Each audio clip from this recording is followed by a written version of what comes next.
सांगली शहरातील संजयनगर परिसरातील अष्टविनायक नगर येथे घराला कुलूप लावून खिडकीत लपवून ठेवलेली किल्ली घेऊन अज्ञात चोरट्यांनी भरदिवसा घरफोडी केल्याचा प्रकार उघडकीस आला आहे.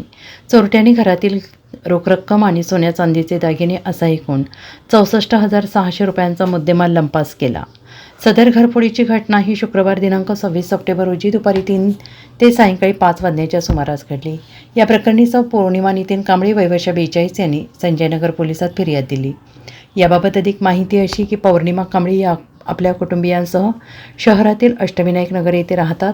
शुक्रवारी दुपारी 3 वाजण्याच्या सुमारास पौर्णिमा आणि त्यांचा मुलगा असे दोघेजण घराला कुलूप लावून किल्ली खिडकीत लपवून ठेवत कामानिमित्त बाहेर गेल्या होत्या. यावेळी अज्ञात चोरट्यांनी पाळत ठेवून सदरची किल्ली घेऊन दरवाजाचे कुलूप काढून घरात प्रवेश केला. हॉलमध्ये असलेले लाकडी कपाट उघडून लॉकर तोडून त्यात ठेवलेले जुने 4 तोळे वजनाचे सोन्याचे दागिने 600 रुपये असा एकूण 64,600 रुपयांचा मुद्देमाल चोरून पलायन केलं. सायंकाळी 5 वाजण्याच्या सुमारास कांबळे या घरी आल्या असता त्यांना सदर घरफोडीची घटना निदर्शनास आली. त्यानंतर त्यांनी संजयनगर पोलिसात फिर्याद दिली.